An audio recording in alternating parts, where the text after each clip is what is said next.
Um grupo de aventureiros é quase dizimado por uma explosão de um monstro de ranking platina. Um enorme dragão paira sobre eles, zombando da impotência dos humanos. Um cavaleiro ferido luta para se levantar, apoiando-se em sua espada. Das cinzas, um homem de terno e óculos, carregando apenas um taco de beisebol, emerge. Ele pede desculpas por sua aparição, dizendo que não percebeu que havia pessoas ali. O cavaleiro, confuso com a aparência e a arma do homem, pergunta quem ele é, pensando que ele deve ser um tolo perdido. O dragão ruge, ameaçando transformar todos em cinzas. O homem de terno se prepara, agarrando firmemente seu taco de beisebol.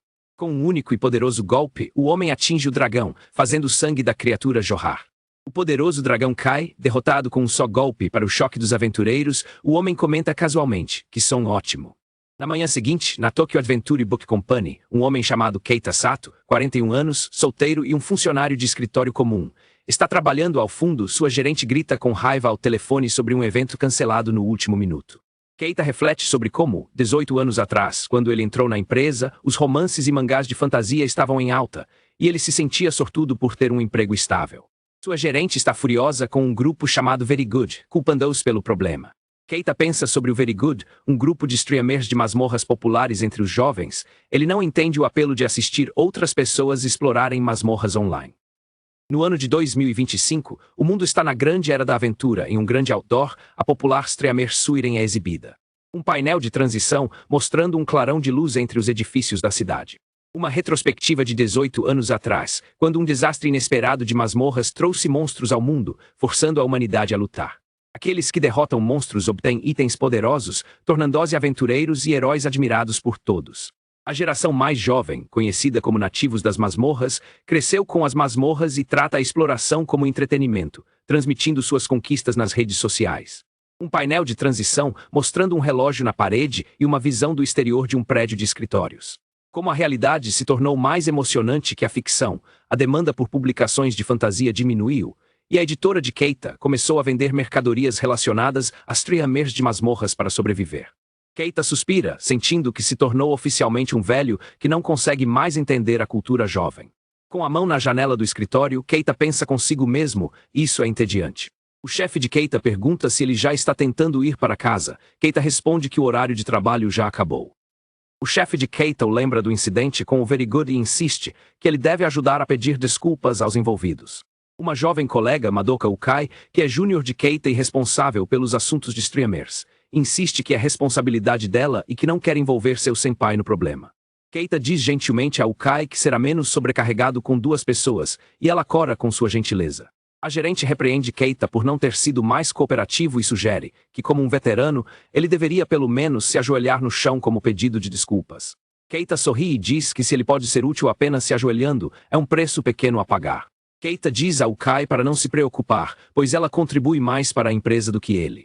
Enquanto Ukai está distraída e corada, Keita secretamente levanta 2 dedos como se estivesse contando algo. Keita suspira, parecendo exausto com a situação. Depois de ficar até tarde para trabalhar horas extras, Keita caminha pela cidade, lembrando que seu salário era muito melhor 18 anos atrás. Ele para em frente a um grande outdoor. O outdoor exibe um anúncio da ZBK com a streamer Suiren, recrutando para a 3ª temporada da Doom Production. Em vez de assistir ao anúncio, Keita olha para uma loja de tigela de carne 24 horas, desanimado com o preço de 490 ienes. Enquanto Keita se vira, uma explosão de fogo irrompe na rua atrás dele, assustando-o.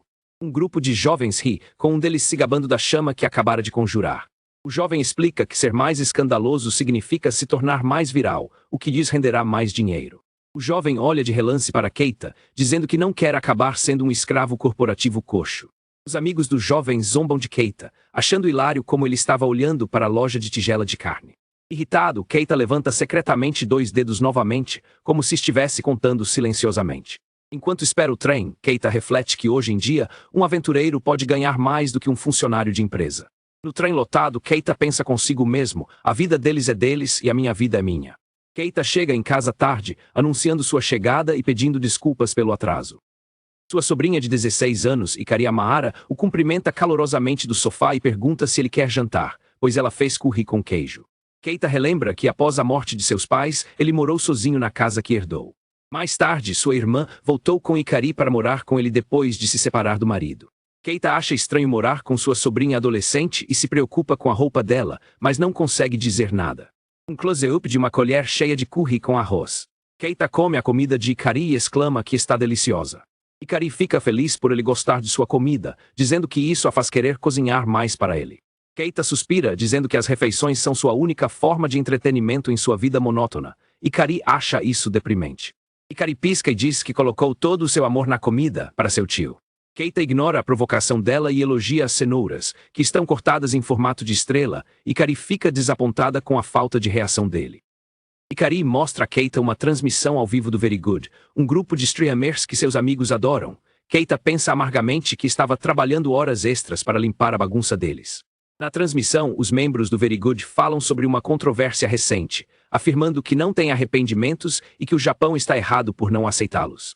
Ouvindo a arrogância deles, Keita estala de raiva. Ikari também fica enojada. Keita, envolto em uma aura sombria, levanta 3 dedos, anuncia que vai sair um pouco e agradece pela refeição. Keita veste o casaco, dizendo que só quer fazer um pouco de exercício. Ele diz a Ikari para ir para a cama, e ela o observa sair com um sorriso malicioso. Uma placa mostrando a saída leste da estação de Shinjuku à noite. Ikari segue secretamente seu tio, gravando com o celular. Enquanto grava, Ikari pensa consigo mesma que seu tio é estranho. Ela relembra como ele sai em horários estranhos e volta coberto de sangue, e como uma vez ela encontrou um item extremamente raro de um monstro de Hank SSS em sua camisa enquanto lavava a roupa. Um close-up de Ikari encontrando o item raro no bolso da camisa de seu tio. Uma avaliação revela que o item só pode ser obtido de monstros de Hank SSS na camada mais profunda de uma masmorra. Convencida de que ele está escondendo algo, Ikari decide que hoje é o dia em que finalmente o pegará em flagrante.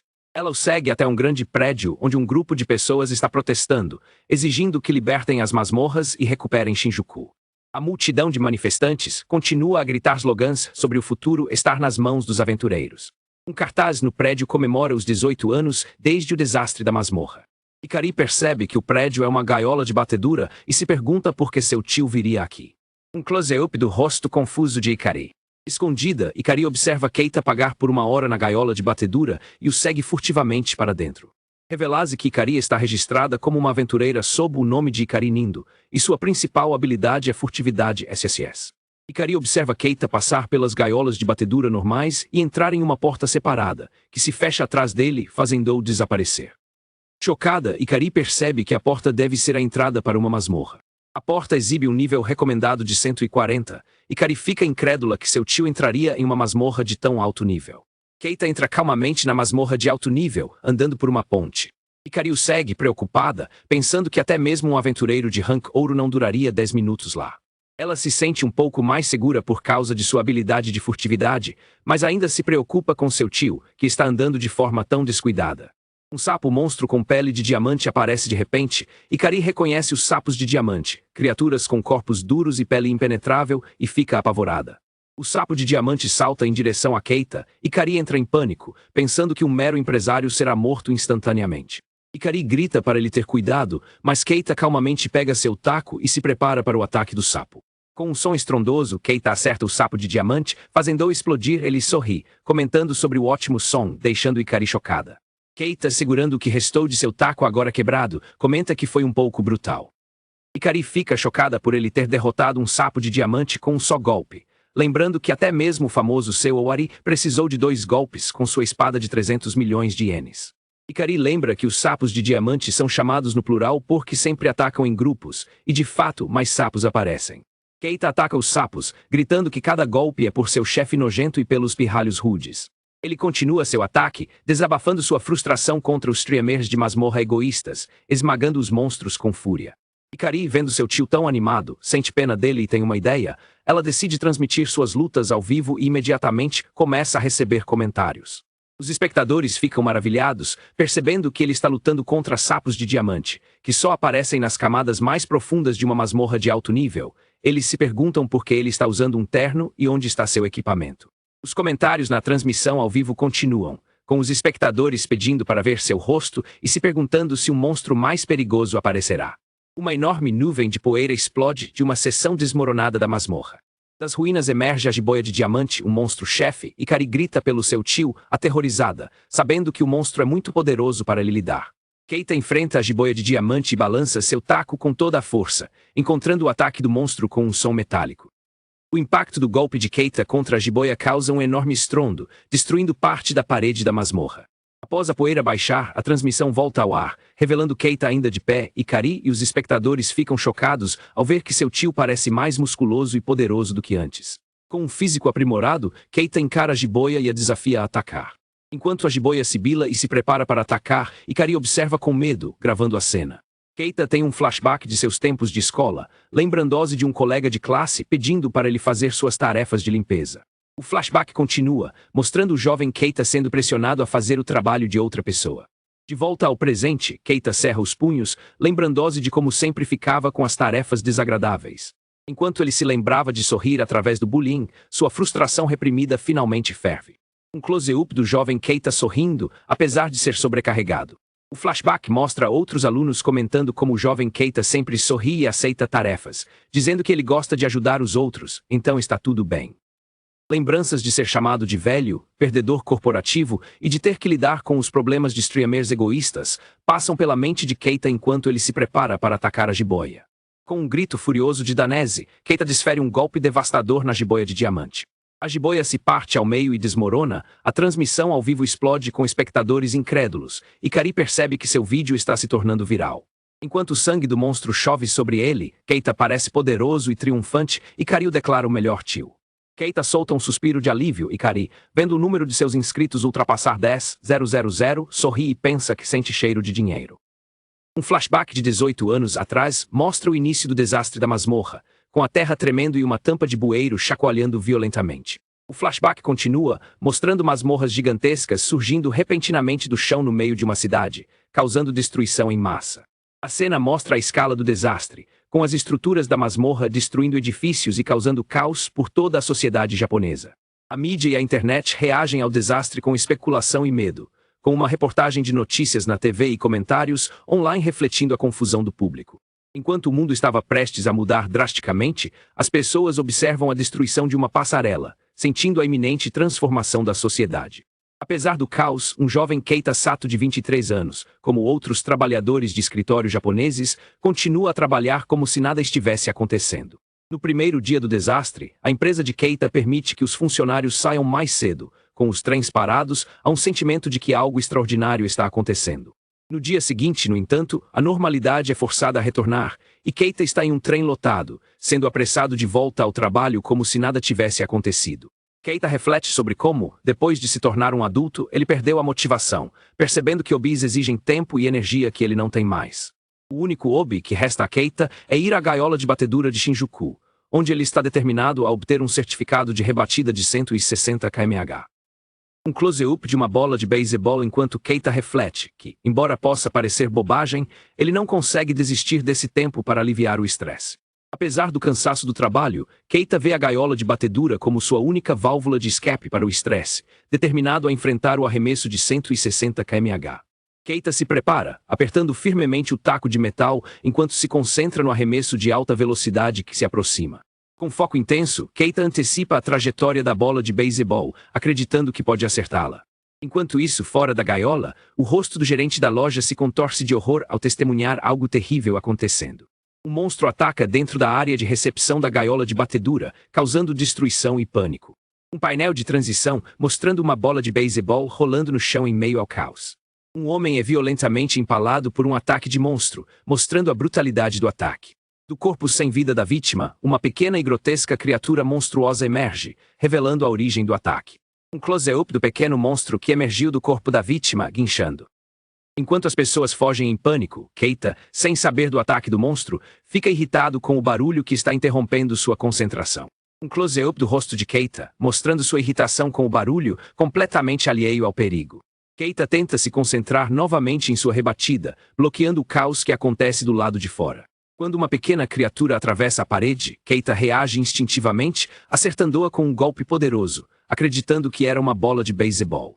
O monstro que ele acertou é revelado como um Metal Slug, uma criatura rara que concede muitos pontos de experiência. O impacto do golpe de Keita faz com que o Metal Slug exploda ao atingir a parede da gaiola. Sem saber que acabou de matar um monstro, Keita comemora ruidosamente o que ele acredita ter sido um home run perfeito. Animado, Keita corre em direção ao balcão do gerente para reivindicar seu certificado de home run, passando pelo corpo ensanguentado do gerente sem perceber. Ao chegar ao balcão, Keita fica chocado ao encontrar o local da recepção coberto de corpos e sangue, a terrível consequência do ataque do monstro. De volta ao presente, Keita acorda de repente, suando enquanto seu alarme das 6h da manhã toca. O evento traumático foi um pesadelo ou uma lembrança. Um painel de transição mostrando o reflexo de Keita no espelho enquanto ele contempla a memória vívida. Keita reflete sobre o fato de que a bola que ele acertou era na verdade um monstro, olhando para seu certificado de rebatida emoldurado. Apesar daquele evento milagroso, a vida de Keita não mudou. Ele continua sendo um trabalhador de escritório comum, e ir para masmorras é apenas um hobby. Keita entra na sala de jantar, onde sua irmã mais velha, Akari, o cumprimenta e lhe oferece uma xícara de café. Akari, sua irmã mais velha, pergunta por que ele está agindo de forma tão distante e formal, questionando se ele está incomodado com o retorno repentino dela para casa. Keita explica que está tentando agir como um adulto por perto de Ikari, mas fica tenso quando Akari pergunta onde ele esteve na noite anterior. Akari lembra de ter chegado em casa e encontrado a casa vazia, enquanto Keita entra em pânico, sabendo que não pode dizer a ela que estava em uma masmorra para aliviar o estresse. Akari agarra Keita e o sacode, expressando sua solidão e exigindo que ele pelo menos a cumprimente quando ela chegar em casa. Confuso, Keita pergunta onde está Ikari, e Akari, chorando, revela que Ikari disse que estava fazendo uma transmissão ao vivo de uma masmorra no meio da noite. Keita confronta Akari sobre o perigo de Ikari ir para masmorras, mas Akari responde que ser uma streamer ao vivo é uma das carreiras mais lucrativas hoje em dia. Keita verifica o canal de Ikari e fica pouco impressionado com seu número de assinantes. Akari comenta que não é nada de especial e que ele deveria saber disso, já que trabalha na área. Um painel de transição com a palavra mais, indicando uma mudança no pensamento de Akari. Akari declara que não quer ser o tipo de mãe que esmaga os sonhos de sua filha por medo. Um close-up do rosto, cansado de Keita enquanto ele ouve sua irmã. Akari pede a Keita que seja ele a parar Ikari, mas ele se recusa a ser o vilão. Enquanto ele se prepara para o trabalho, ela oferece café da manhã, que ele recusa. Keita diz a Akari que voltará mais tarde e sai de casa para ir trabalhar. Na estação de trem, Keita passa por um grupo de pessoas discutindo sobre o misterioso rebatedor de Shinjuku. Ao ouvir a conversa sobre o streamer, Keita suspira de irritação, pois isso lembra de seu trabalho exaustivo limpando a bagunça do grupo de streamers Very Good. No trem, Keita está cercado por conversas sobre streamers de masmorras. Ele pensa amargamente que precisa aprender mais sobre eles para o seu trabalho e se pergunta que tipo de pessoa o rebatedor de Shinjuku realmente. Uma tomada de um prédio de escritórios pela manhã, estabelecendo a cena no local de trabalho de Keita. No escritório, Keita encontra sua colega Ukai, que parece completamente exausta. Ela explica que teve que ficar acordada à noite, toda enviando e-mails de desculpas aos patrocinadores furiosos, depois que o vídeo de desculpas de Very Good se tornou viral novamente. Keita pega algo de sua sacola ecológica para dar a Ukai. Keita oferece a Ukai um bolinho de arroz, dizendo para ela comer e descansar um pouco. Ela aceita agradecida. Enquanto come, Ukai comenta que o ar-condicionado do escritório desliga à noite, o que torna ainda mais difícil ficar acordada. Ukai se desespera sobre o que fazer com a situação do Very Good, lamentando que as grandes agências como a Domo os ignoram, e se pergunta se conseguirão encontrar um streamer popular que aceite seu pequeno orçamento. Um painel de transição mostrando o teto do escritório durante a conversa. Para aliviar o clima, Keita menciona que sua sobrinha começou a fazer streaming. Um colega de trabalho próximo pergunta quantos inscritos ela tem. Keita diz que ela tem cerca de 500 inscritos, o que Ukai diz não ser suficiente. Ela suspira, esperando que o rebatedor de Shinjuku responda à oferta deles. Keita, curioso, pergunta se essa pessoa é famosa. Ukai explica animadamente que o rebatedor de Shinjuku é um novato sensacional que ganhou mais de 10.000 inscritos em sua primeira transmissão. Keita fica chocado. Ukai continua, mostrando o canal do rebatedor de Shinjuku no computador. Ela diz que ele derrotou sozinho um chefe de rank SSS, a jiboia de diamante, e que isso poderia ser o início de uma lenda. Keita fica atordoado, percebendo que é o mesmo monstro que ele derrotou na noite anterior. Ele pergunta a Ukai se o monstro é realmente forte.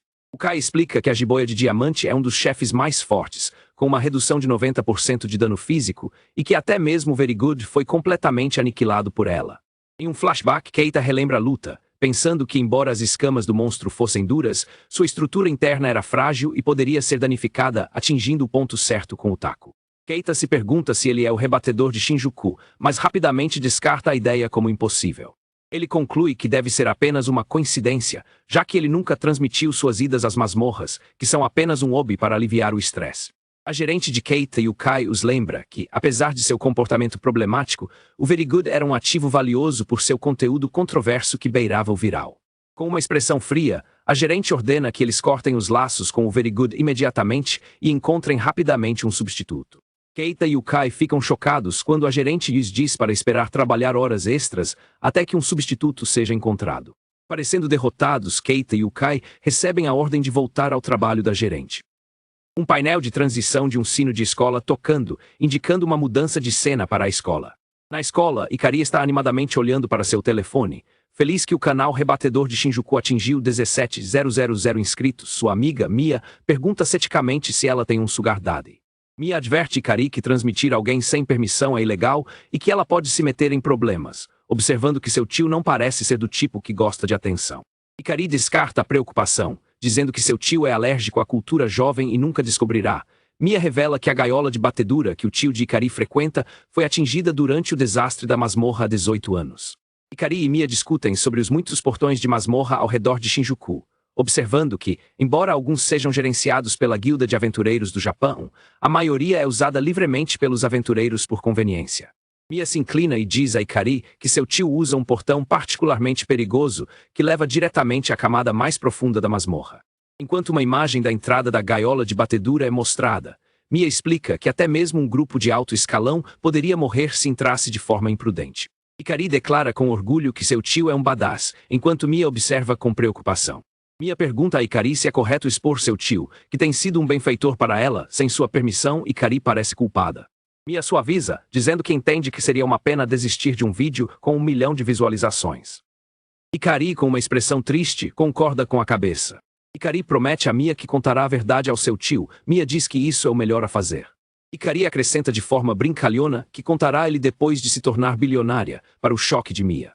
No corredor da escola, Ikari diz a Mia que, por enquanto, ela configurou filtros faciais e de informação pessoal para que a identidade de seu tio permaneça oculta se ela decidir transmiti-lo espontaneamente no futuro. O telefone de Ikari toca de repente, mostrando o nome do seu tio no identificador de chamadas. Ikari atende a chamada de seu tio. Keita diz a ela que fará horas extras novamente naquele dia. Ikari pergunta sobre o jantar e Keita se corrige, dizendo que vai sair para beber, o que Ikari entende como um código para ir a uma masmorra. Ikari pergunta a seu tio se o GPS de seu telefone está ativo, e ele diz que não costuma usá-lo. Com uma expressão de olhos marejados, Ikari pede a seu tio para ligar o GPS para que ela saiba quando ele está voltando para casa, porque ela fica solitária sem ele. Comovido com as palavras dela, Keita concorda em ligar o GPS. Após a ligação, Ikari declara missão cumprida. Ela posta um anúncio no canal do Rebatedor de Shinjuku, informando aos seguidores que haverá uma transmissão ao vivo naquela noite. Ikari se recosta animada, pensando em que coisas incríveis seu tio lhes mostrará durante a próxima transmissão. Enquanto isso, em uma camada mais profunda da masmorra de Shinjuku, os membros do grupo de streamers Very Good estão sentados em meio a escombros, lamentando a perda de seus trabalhos e oportunidades. Os membros da equipe Machi Vinegar expressam sua frustração, dizendo que estão ferrados. Outro membro reclama que um novo streamer irritante, o Rebatedor de Shinjuku, apareceu e está roubando toda a atenção. Salt, um membro do grupo, defende com raiva a tática deles de reunir monstros fracos para subir de nível, descartando as alegações de que isso os faz entrar em modo berserk. O líder Potato sugere uma colaboração surpresa com a streamer Suiren. Ele então descarta a ideia, dizendo que precisam de algo maior para ofuscar sua controvérsia. Potato propõe um plano mais dramático. Eles poderiam resgatar uma streamer de topo que está em apuros durante uma transmissão ao vivo para criar um poderoso momento de retorno. Potato sorri maliciosamente com seu plano, enquanto uma legenda identifica o grupo como Very Good, um canal com 420.000 inscritos.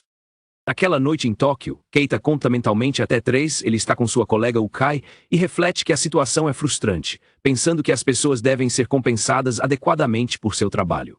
Enquanto caminham pela rua, Keita continua seu monólogo interno, irritado com o fato de sua gerente querer resultados de alta qualidade por um preço baixo, forçando-os a fazer horas extras não remuneradas. Ukai se desculpa por Keita ter que trabalhar em sua tarefa, mas ele, parecendo irritado, pensa que horas extras não pagas são inaceitáveis. Apesar de sua irritação, Ukai quer mostrar sua gratidão.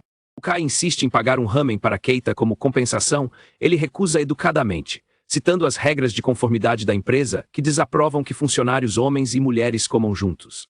O Kai cora profundamente quando Keita acrescenta que a regra é especialmente importante quando se trata de alguém tão atraente quanto ela.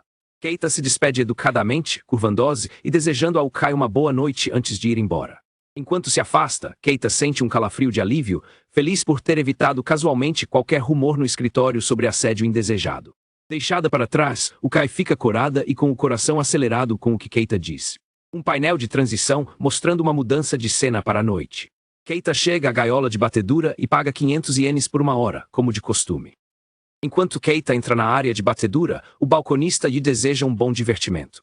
Secretamente, sua sobrinha Ikari o segue, revelando que ela é uma aventureira com a habilidade furtividade SSS, e ela está animada para gravar ótimas imagens de seu tio. Ikari invoca seu familiar, um drone espiritual em forma de gato, para ajudá-la a gravar. Ikari explica que sua habilidade de furtividade SSS lhe concede invisibilidade perfeita, permitindo que ela entre em masmorras perigosas apesar de sua fraca habilidade de combate. Com a ajuda de seu drone invisível, Ikari planeja filmar seu tio sem que ele perceba. Keita para de repente, sentindo que alguém o está observando, sua percepção aguçada assusta Ikari, que entra em pânico por ter sido quase descoberta. Reagindo por instinto, Keita balança seu taco de beisebol na direção de onde sentiu a presença, quase atingindo a invisível Ikari. Ainda invisível, Ikari congela de terror quando Keita acidentalmente pressiona a ponta de seu taco contra o peito dela, imaginando o que poderia ser aquela parede macia. Enquanto Keita continua a cutucar a parede macia, Ikari, mortificada, tenta desesperadamente permanecer em silêncio para não revelar sua presença. Uma sirene alta soa de repente de dentro da masmorra, chamando a atenção de Keita e fazendo-o correr para investigar, deixando Ikari para trás. Na zona de fronteira da masmorra de nível 140, a popular streamer Suiren e seu grupo acionaram uma armadilha, para seu choque e o dos seus 128 espectadores ao vivo. A armadilha invoca um enxame de sapos de diamante, criaturas difíceis de lidar, que rapidamente cercam o grupo em pânico de Suiren. Enquanto uma de suas companheiras de equipe entra em pânico, Suiren tenta reunir seu grupo, gritando que eles precisam tentar sobreviver. Suiren, irritada, repreende os espectadores de sua transmissão ao vivo por fazerem comentários inapropriados durante a crise, lembrando-os de que ela pode ver tudo e que eles não vão morrer. Uma companheira de equipe, chamada Amazuru, é pega pela língua pegajosa de um sapo e grita por ajuda, pois a força do monstro ameaça esmagar seus ossos. Suiren lança um poderoso feitiço de magia de água, Bomba Megaton, mas ele se mostra completamente ineficaz contra a pele dura dos sapos de diamante. Um sapo de diamante ataca Suiren, envolvendo-a com sua língua e apertando-a com força, deixando-a em uma situação perigosa. De repente, Keita aparece atrás de Suiren, parecendo maior e mais imponente, com uma aura de poder. Com um único golpe poderoso, Keita destrói o sapo de diamante que havia capturado Suiren, salvando-a e deixando seu grupo chocado com a demonstração de força. A transmissão ao vivo de Suiren explode com comentários de espectadores maravilhados, que identificam o homem de terno com o rosto borrado como o lendário rebatedor de Shinjuku. Keita se prepara para lutar contra os sapos de diamante restantes depois de salvar Suiren, desafiando-os a atacar. O familiar de Ikari, um drone espiritual em forma de gato, paira no ar, gravando a cena enquanto a contagem de espectadores ao vivo da transmissão sobe para 32.055. Enquanto os espectadores do canal de Suiren migram para a sua, Ikari assiste à transmissão com alegria, feliz por ter deixado um link nos comentários de Suiren e pensando em como foi sortudo encontrar uma streamer de topo. Enquanto a equipe de Suiren fica maravilhada com a força de Keita, Ikari celebra o aumento do número de espectadores e doações, pensando que pode ouvir o som do dinheiro rolando. Keita demonstra sua força avassaladora, destruindo um sapo de diamante com um único golpe poderoso de seu taco. Uma joia brilhante, um item largado por um dos monstros mortos, rola pelo chão. Keita casualmente enxuga o suor da testa com um lenço, comentando que a masmorra é apenas um nível de iniciante. De pé sobre os monstros derrotados, Keita diz à equipe de Suiren que a área é ótima para uma diversão casual. Keita questiona calmamente Suiren sobre por que ela acionou um alarme em uma zona de fronteira, parecendo pouco impressionado. A companheira de equipe de Suiren explica que eles não acionaram o alarme de propósito, afirmando que simplesmente abriram um baú de tesouro vazio e insistindo que são as vítimas. Suiren diz a Keita que ele pode verificar a filmagem de sua transmissão ao vivo para provar, enquanto Keita permanece cauteloso, afirmando que não pode baixar a guarda. A equipe de Suiren observa Keita, tendo percebido que ele é o lendário rebatedor de Shinjuku. Enquanto a equipe de Suiren confirma sua identidade, Keita se pergunta silenciosamente quem poderia ter armado a armadilha. Suiren identifica Keita como o famoso homem forte, mas ele afirma ser um civil comum. Enquanto isso, as companheiras de equipe dela sussurram que ele ainda está transmitindo ao vivo no canal rebatedor de Shinjuku, fingindo não saber. Keita ouve os sussurros e suspira internamente, pensando que as jovens são intimidadoras e assumindo que devem estar chamando de velho nojento. Reconhecendo que Suiren é da grande empresa de streaming Doom, Keita decide ir embora rapidamente para evitar problemas. Suiren corre freneticamente atrás dele, dizendo para ele esperar. Suiren alcança Keita, dizendo-lhe para não parecer tão irritado e insistindo que ela deve fazer algo para agradecê-lo. Para explicar por que ele não precisa de agradecimentos, Keita apresenta uma situação hipotética de uma bicicleta que passa imprudentemente um sinal vermelho na frente de um caminhão em alta velocidade. Keita continua sua analogia, argumentando que seria desagradável ignorar deliberadamente alguém em perigo quando se tem o poder de ajudar. Keita conclui sua explicação afirmando que só salvou Suiren para não se sentir um idiota, dizendo que agradecimentos são desnecessários e problemáticos. Deixada para trás, Suiren explode de frustração, pensando consigo mesma como Keita é desagradável e irritante. Enquanto suas companheiras de equipe reclamam da atitude de Keita, Suiren o observa ir embora, sua raiva se transformando em outra emoção. Suiren cora, pensando consigo mesma que Keita é meio legal, para o choque e incredulidade de suas companheiras de equipe. Um painel de close-up dos olhos de Suiren, mostrando seu fascínio por Keita. Suiren reflete sobre o contraste entre os olhos cansados e exaustos de Keita e sua força avassaladora, achando-o rude e nobre. As companheiras de equipe de Suiren a repreendem por sua cara derretida, avisando-a que seus fãs causariam caos online se vissem sua expressão apaixonada. Um painel mostrando que a contagem de espectadores da transmissão ao vivo ultrapassou 51.427. A conversa da transmissão ao vivo está agitada com comentários, com alguns espectadores respeitando a escolha de Keita de esconder o rosto e outros se perguntando sobre sua identidade. Os comentários da transmissão ao vivo continuam, com um usuário brincando que se mataria se Suiren acabasse namorando um velho por causa disso. Outro comentário aparece, rebatendo o anterior dizendo que Keita é forte e meio legal. De seu esconderijo, Ikari sorri orgulhosamente, pensando que seu tio ignorando uma garota bonita é muito típico dele e legal. Ikari reflete sobre a situação e começa a pensar que a armadilha que Suiren encontrou era estranha. Uma representação do baú de tesouro quebrado que acionou o alarme.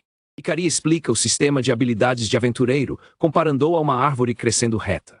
A analogia continua, descrevendo a habilidade principal que todos os aventureiros aprendem como o tronco grosso da árvore. Ikari explica que sua própria habilidade principal é furtividade SSS, que lhe permite esconder completamente sua presença e aparência.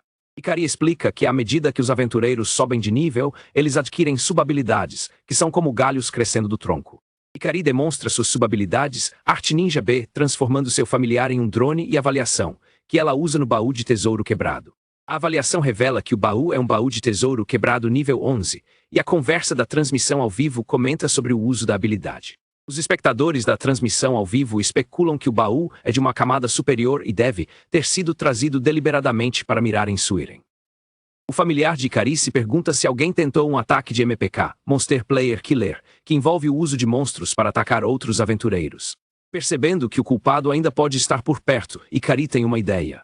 Ikari envia seus drones espirituais familiares para procurar na área circundante a pessoa que armou a armadilha. Ikari, através de seu familiar, observa o grupo de streamers Very Good em apuros dentro da masmorra. O líder deles, Potato, está frustrado por ter atraído monstros muito fortes. Suiren persegue Keita, tentando agradecê-lo e pedir suas informações de contato, mas ele se recusa firmemente para o desespero dela. Com 88.677 espectadores assistindo, os membros do Very Good reclamam de seu plano fracassado. Sem saber que estão sendo transmitidos ao vivo, Suiren e Keita observam enquanto um dos membros do Very Good é visto segurando o baú armadilha. Depois que sua equipe confirma que os membros do Very Good são os culpados, Suiren usa um feitiço de espelho d'água para localizá-los. Keita analisa a técnica dela, comparando-a a um sonar. Suiren lança um feitiço de água massivo chamado Grande Vórtice, criando um enorme redemoinho que engole os membros do Very Good. Um membro do Very Good grita em choque ao ser pego pelo poderoso feitiço Grande Vórtice de Suiren. Uma das companheiras de equipe de Suiren questiona se o feitiço não foi lançado de muito longe, mas Keita tranquiliza, explicando que a magia de longo alcance é a escolha certa para a situação. Enquanto a equipe de Suiren fica maravilhada, Keita emana uma aura poderosa e intimidadora, parecendo muito mais forte do que antes. Os membros do Very Good são apanhados na torrente furiosa, gritando que é impossível escapar de um vórtice tão poderoso. Keita caminha calmamente em direção aos membros do Very Good através do vórtice de água, para o choque deles que se perguntam quem ele é. Potato, o líder do Very Good, ordena que seus companheiros de equipe ataquem Keita com magia. Um painel de transição mostrando os múltiplos impactos dos feitiços de magia do Very Good. Keita emerge do bombardeio mágico ileso, para o choque de Potato, que então ordena a seus companheiros que mirem nos pés dele.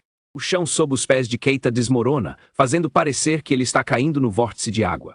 Em um flashback, Keita relembra seu antigo chefe lhe dizendo que, mesmo quando se atinge o limite, é possível continuar trabalhando enquanto se estiver consciente. O flashback continua, com o chefe de Keita explicando metaforicamente que se alguém continuar se movendo, pode até correr sobre a água. De volta ao presente, Keita corre sobre a superfície do vórtice de água, pensando que comparado ao trabalho de escritório irracional, isso não é nada. Um close-up do rosto de Keita, percebendo que seu antigo chefe estava certo de uma maneira distorcida. Keita alcança os membros do Very Good e acerta Potato no rosto com seu taco de beisebol. Depois de acertar Potato, Keita casualmente pede desculpas. Um close-up do rosto ensanguentado e quebrado de Potato depois de ser atingido. Uma das companheiras de equipe de Suiren corre até Keita, perguntando preocupada se ele está bem. Outra companheira de equipe sussurra para Suiren que o canal de Keita ainda está transmitindo ao vivo, então ela deve ter cuidado com o que diz. A companheira de equipe de Suiren procura o drone de transmissão de Keita, mas não consegue encontrá-lo, concluindo que o operador da câmera deve ter habilidades de furtividade avançadas. Keita e Suiren confrontam o derrotado grupo Very Good. Suiren os repreende, dizendo que eles poderiam ter matado a todos. Keita reconhece o Very Good como o grupo de streamers que o fez trabalhar horas extras. Enfurecido, ele agarra Potato pelo colarinho, exigindo saber o que eles estão fazendo ali. Potato entra em pânico, alegando que Keita pegou a pessoa errada e ameaçando denunciá-lo à guilda. Irritado com a atitude de Keita, Potato joga sua arma no baú. A armadilha quebrou. Potato ativa outra armadilha de alarme, rindo maniacamente enquanto chama por monstros mais fortes. Enquanto Potato insulta, chamando-o de velho idiota, Keita começa a contar calmamente até 1. Para o choque de Potato, a armadilha invoca um monstro fraco em forma de amendoim. Um painel de transição mostrando a figura imponente e musculosa de Keita. Enquanto os espectadores da transmissão ao vivo zombam do menino amendoim, Potato tenta fingir que era tudo uma piada para ajudar Suiren. Keita, sem se impressionar, continua sua contagem até 2. Potato implora nervosamente pelo perdão de Keita, insistindo que era apenas uma brincadeira e Kari, através de seu familiar, observa que ele ainda não se desculpou. Keita termina sua contagem até 3 e acerta Potato com um golpe poderoso de seu taco, mandando-o voar como um home run. As companheiras de equipe de Suiren observam, com uma delas comentando que ele pode ter exagerado e esperando que Potato não esteja morto. Suiren cora profundamente, pensando consigo mesma como o rebatedor de Shinjuku é legal. No dia seguinte, no escritório, o Kai informa a Keita com entusiasmo que o grupo de streamers Very Good foi expulso. O Kai explica que as licenças de aventureiro do Very Good foram revogadas após um grande erro em uma transmissão ao vivo, mas Keita parece desinteressado. Uma notícia detalha que o Very Good teve suas licenças revogadas pela guilda devido a comportamento malicioso de MPK, sendo a streamer Suiren a vítima. Keita verifica as notícias em seu telefone e fica aliviado ao ver que seu nome não foi mencionado, confirmando que a equipe de Suiren cumpriu sua promessa. Um flashback mostra Keita preocupado com a possibilidade de se envolver no escândalo do Very Good, temendo que sua própria licença de aventureiro pudesse ser revogada. No flashback, Keita pede à equipe de Suiren para manter sua identidade em segredo. Suiren concorda alegremente, mas diz que quer um favor em troca. As companheiras de equipe de Suiren concordam com o pedido de Keita no flashback. No flashback, Suiren pede um favor em troca, deixando Keita apreensivo com suas intenções. De volta ao escritório, o Kai relata animadamente que o canal do rebatedor de Shinjuku ultrapassou 80.000 inscritos e deseja que ele trabalhasse com eles. O Kai lamenta que os streamers famosos da Doom os ignorem e duvida que conseguirão encontrar um substituto para o Very Good.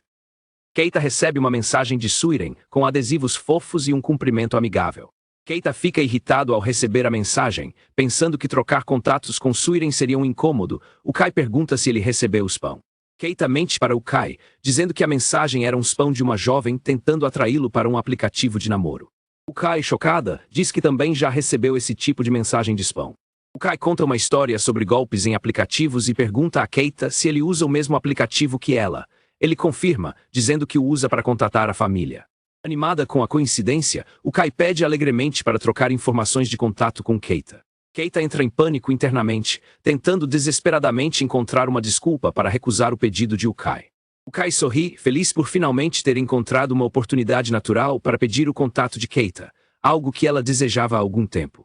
A ansiedade de Keita aumenta enquanto ele pensa em como a situação está se tornando problemática. A gerente chama Keita e Yukai, e Keita aproveita a oportunidade para escapar da situação, agradecendo mentalmente a sua chefe por tê-lo salvado. Keita e Yukai ficam diante de sua gerente, e Keita pressente que mais problemas estão por vir. A gerente pergunta se eles encontraram um substituto para o Very Good. Keita explica que ainda não encontraram ninguém. A gerente coloca a principal revista da empresa na mesa, afirmando que é um problema sério. A gerente aponta para a revista, enfatizando a gravidade do problema, enquanto Keita a reconhece como a principal publicação da empresa. Um close-up da revista mostra que o artigo exclusivo do Very Good era a matéria principal, com todo o espaço publicitário e patrocínios já vendidos. Keita argumenta que o conteúdo é responsabilidade do departamento editorial, mas a gerente retruca que eles já estão sobrecarregados. A gerente ordena que Yukai faça uma apresentação de vendas para Dumpro, com Keita acompanhando como suporte. A gerente confirma que se trata da Dum Production, a grande empresa que gerencia streamers de ponta com mais de 1 milhão de inscritos, como Suiren. Yukai pergunta sobre um aumento no orçamento, mas a gerente nega, dizendo que suas habilidades de vendas serão postas à prova, deixando Keita e Yukai horrorizados. Keita e Yukai gritam em uníssono, chocados com a tarefa impossível que lhes foi dada. No escritório da Dum Production, Keita e uma visivelmente nervosa Yukai se encontram com Kenya Kashidoki, o gerente da empresa. Kashidoki, um streamer, assume que eles são de uma editora. Keita se apresenta calmamente como Sato, da Adventure Book Co. Keita e Yukai se sentam para a reunião, pedindo uma colaboração. Keita passa a palavra para Yukai apresentar os detalhes da proposta. Yukai conclui sua apresentação. Kashidoki descarta a proposta deles como chata e sem sentido, questionando o que a Dum Production ganharia com isso. Kashidoki zomba da pequena circulação da revista deles. Keita percebe que eles nunca tiveram a intenção de fazer negócios. Kashidoki continua a zombar da mídia impressa, chamando a reunião de perda de tempo. A atitude de Kashidoki muda quando seu olhar se fixa lascivamente no peito de Yukai. Kashidoki convida Yukai para uma festa com um figurão da indústria, sugerindo que ela poderia conseguir um trabalho se o deixasse de bom humor. Com um olhar lascivo, Kashidoki deixa claro que quer que Yukai agrade o figurão da indústria para beneficiá-lo. Yukai fica chocada e horrorizada com a implicação de Kashidoki. Kashidoki sorri maliciosamente, esperando que Yukai entenda sua sugestão indecente. Yukai o confronta, perguntando se ele está sugerindo favores sexuais em troca de negócios, chamando isso de uma violação grave de conformidade. Kashidoki nega estar forçando-a, mas sugere que ela se encontre com o homem em um quarto de hotel. Keita suspira de irritação enquanto Yukai fica pálida e trêmula com a proposta. Keita se levanta firmemente, agradece a Kashidoki pelo tempo e anuncia que eles estão de saída. Enquanto Keita guia Yukai para a porta, Kashidoki protesta, dizendo que eles estavam chegando a algum lugar. Keita para e ameaça sutilmente Kashidoki, mencionando o poder das redes sociais. Ele continua sua ameaça, detalhando como streamers populares evitam estabelecimentos adultos por medo de exposição viral. Keita menciona uma tendência perturbadora de streamers sendo usados como acompanhantes em festas de hotel, coagindo amadores a fazer sexo. Keita finaliza sua ameaça mencionando um boato de que a Shubin Magazine tem uma matéria bombástica sobre a Dum Production para a próxima semana. Kashidoki reage com fúria atordoada, exigindo saber como Keita sabe de tudo isso. Keita sai com Yukai dizendo que mídia ultrapassada tem nossas próprias conexões. Enfurecido, Kashidoki agarra Keita, ameaçando-o e se gabando de seu antigo número de seguidores. Keita agarra facilmente o pulso de Kashidoki, parando seu ataque. Percebendo que Kashidoki é mais fraco do que esperava, Keita considera a negociação encerrada. Keita e Yukai se retiram, deixando para trás um Kashidoki humilhado. Um painel de transição focado na frase de Keita ao sair. Um painel de transição mostrando o exterior do prédio da Dum Production. Do lado de fora, Yukai agradece profusamente a Keita por salvá-la, enquanto ele a lembra que o acordo fracassou. Keita aponta para o grande espaço em branco na programação da revista, sabendo que enfrentarão a ira de sua chefe. Keita e Yukai ficam do lado de fora do prédio, sem saber o que fazer a seguir. De volta ao escritório, Kashidoki ferve de raiva. Um subordinado se aproxima do furioso Kashidoki para perguntar o que está errado. Kashidoki desconta sua raiva no subordinado, dando-lhe um soco de revés no rosto. O subordinado desaba no chão, com o dente da frente quebrado e rolando pelo chão. Kashidoki zomba do subordinado caído enquanto lambe o sangue de seus nós dos dedos. O subordinado implora por misericórdia enquanto Kashidoki se aproxima dele. Kashidoki usa o subordinado como um saco de pancadas, batendo a cabeça dele contra a janela do escritório. Uma tomada distante mostrando Keita e Yukai se afastando, alheios à violência que ocorre lá dentro. Enquanto bate em seu subordinado, Kashidoki jura que fará Keita sofrer por humilhá-lo. Um close-up da violência, com Kashidoki batendo a cabeça do subordinado contra a janela. Um close-up do rosto enfurecido de Kashidoki enquanto ele jura vingança contra Keita. Enquanto caminham pela rua, o Kai pergunta a Keita sobre um boato de revista. Keita responde que, embora não seja provado, ele está convencido de que é verdade. Keita elabora sobre o boato, explicando que a Doom Production supostamente explora clientes, streamers e fãs do sexo feminino, coagindo-as a dormir com eles. Keita lamenta ter que descobrir o lado sombrio da indústria para o trabalho. O Kai se aproxima dele e timidamente pergunta se ele tem planos para a noite. Corando, o Kai convida Keita para sair para beber como forma de agradecê-lo por sua ajuda mais cedo. O Kai pensa consigo mesma, corada e triunfante, que finalmente conseguiu convidá-lo para sair. Keita recusa educadamente, afirmando que proteger seus colegas é parte de seu trabalho e que ela não precisa se sentir em dívida. Keita diz ao Kai que já tem planos para o jantar, e ela pergunta em pânico se é um encontro. Keita explica que vai jantar com sua irmã e sobrinha, para o alívio de Ukai. Depois de se despedir de Ukai e de sua gerente, Keita corre para a estação de trem, verificando uma mensagem de sua sobrinha sobre o local do jantar. No trem lotado, Keita nota que o dia está abafado, mas pensa que é um ótimo dia para uma cerveja. Keita sonha acordado com uma cerveja gigante, imaginando que sua irmã o está tratando em um restaurante chique. Enquanto está perdido em pensamentos, um homem agarra Keita no trem, acusando-o e exigindo que ele desça na próxima estação. Uma jovem de cabelo curto e óculos nas proximidades parece igualmente chocada com a acusação repentina. O acusador mostra a Keita um vídeo em seu telefone, mostrando a expressão salivante de Keita de antes. O acusador se revela como o streamer repelente de pervertidos Mamoru-kun, que filmou Keita e agora o está expondo. Mamoru acusa publicamente Keita de apalpar a mulher, afirmando ter provas em vídeo e ameaçando chamar a polícia. Keita tenta se defender mostrando que suas mãos estavam ocupadas, mas Mamoru insiste que qualquer contato ou proximidade é suficiente para ser considerado um pervertido. Mamoru se gaba de seus 38.000 inscritos e de suas supostas conexões com a polícia, exigindo a identificação de Keita. A mulher envolvida nega ter sido apalpada, mas Mamoru a ignora, mostrando-lhe o vídeo e insistindo que Keita é culpado. Irritada, a mulher exige que Mamoru apague o vídeo, mas ele se recusa, alegando que está agindo pelo bem da sociedade. A mulher fica sem palavras e furiosa com a recusa e a justiça própria de Mamoru. Keita suspira e envia uma mensagem para sua sobrinha, Ikari, informando que vai se atrasar.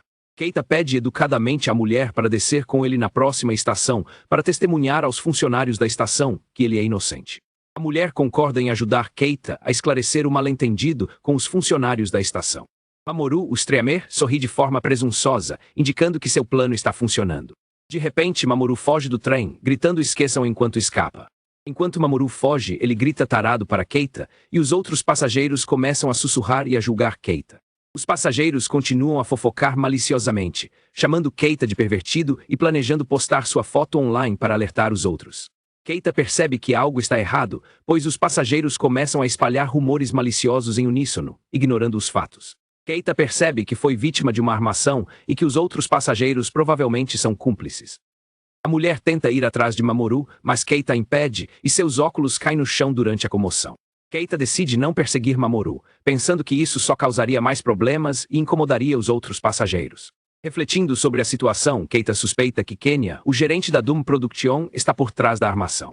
Na plataforma do trem, a mulher se culpa, mas Keita a tranquiliza, explicando que, embora tenha sido coincidência para ela, ele acredita que era um alvo.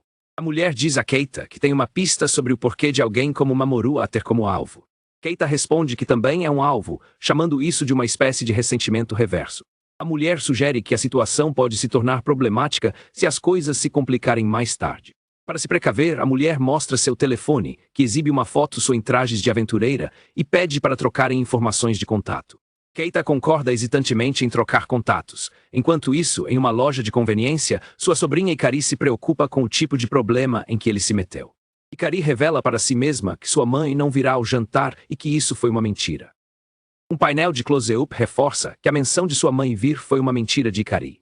Com um sorriso malicioso, Ikari pensa consigo mesma que esta noite é a vez dela de recompensar seu tio. Em um restaurante, Ikari incentiva seu tio Keita a fazer um brinde, eles batem seus copos brindando. Keita bebe sua caneca de cerveja com entusiasmo. Ikari, sorrindo, pergunta como está o sabor, e ele responde que está ótimo. Enquanto jantam, Keita agradece a Ikari, mas a lembrança do incidente no trem o incomoda. Ele levanta 2 dedos secretamente, um tique que ele tem quando está estressado ou irritado. Keita pergunta sobre a mãe de Ikari e Ikari mente, dizendo que sua mãe está no trabalho, mas deixou dinheiro para eles internamente. Ela se sente culpada por ter enganado seu tio sobre a vinda de sua mãe. Keita, por sua vez, fica desconfiado sobre o trabalho secreto de sua irmã. Uma tomada externa do prédio do restaurante, Keita comenta que já faz muito tempo que eles não têm a chance de conversar assim. Keita pergunta a Ikari sobre a escola, e ela brinca que essa é uma pergunta típica de tio. Keita ri, admitindo que pode parecer antiquado, mas ele está genuinamente curioso sobre a vida dela. Ikari responde animadamente que a escola está ótima e que ela encontrou algo que gosta de fazer. Keita pergunta o que é, e Ikari fica nervosa. Ikari entra em pânico internamente, sabendo que não pode contar a seu tio que ela secretamente criou um canal de transmissão ao vivo onde ela o transmite lutando em masmorras. O telefone de Keita toca e Ikari aponta que é a gerente dele que está ligando. Keita considera ignorar a chamada, mas Ikari insiste que ele atenda. Ele se desculpa e se afasta da mesa para atender a ligação. Keita atende o telefone e sua gerente se desculpa por ligar tão tarde. Sua gerente pergunta abruptamente se ele apalpou alguém, para o choque e confusão de Keita. A gerente explica que um streamer chamado Repelente de Pervertidos Mamoru-kun o expôs em um vídeo. Keita admite que houve um problema no trem cerca de 1 hora antes. A gerente acha o momento muito conveniente, observando que o rosto de Keita está borrado no vídeo e não há informações que o identifiquem. Apesar do anonimato, a gerente diz que, de alguma forma, o vídeo foi destacado como sendo sobre um funcionário da empresa de livros deles. A empresa recebeu uma mensagem direta em suas redes sociais sobre a acusação, perguntando como eles planejam lidar com isso. Keita percebe que foi vítima de uma armação. A gerente expressa sua confiança em Keita, dizendo que sabe que ele não faria algo assim porque ele se preocupa mais com a autopreservação do que com sua libido. Keita fica satisfeito por sua gerente o entender tão bem. Eles concordam que a armação é muito bem planejada para ser obra de um streamer de pequeno porte e que alguém maior deve estar por trás disso. Ambos concluem que o culpado só pode ser Kenya Kashidoki, o gerente da Doom Production com quem Keita teve um confronto anteriormente. A gerente de Keita fica furiosa com a ideia de que a maior empresa do setor recorreu a assédio depois que sua proposta indecente foi rejeitada. A gerente diz a Keita para não se atrasar para a reunião da manhã seguinte, onde discutirão como lidar com a situação. A gerente garante a Keita que a empresa não tomará nenhuma medida disciplinar contra ele, pois ela confia nele e o vídeo tem pouco valor como prova. O Kai, que está com a gerente, expressa seu nojo por pessoas que oferecem sexo em troca de negócios ou distorcem a justiça social. Keita se oferece para voltar ao escritório. A gerente diz a Keita para aproveitar o jantar com sua família e desliga. Keita aperta o telefone pensando. Keita reflete que os perpetradores mantiveram o vídeo anônimo e borrado porque sabem que as evidências são fracas, tornando inútil processar o streamer. Keita pensa em como os caras maus são bons em se proteger. Sua aura sombria assusta um garçom próximo. Enfurecido por eles terem envolvido sua empresa, seus colegas e arruinado seu tempo com a família, Keita conta silenciosamente até 3. Keita retorna à mesa, cumprimentando Ikari. Keita retorna à mesa, parecendo muito mais musculoso e envolto em uma aura intimidadora. Ikari, chocada, pergunta o que aconteceu e se ele está bem. Keita sorri e garante a Ikari que está tudo bem, mas sua aparência a deixa apavorada. Ikari pergunta a Keita se algo aconteceu, mas ele não responde diretamente. Em vez de responder, Keita bebe sua caneca de cerveja de uma só vez.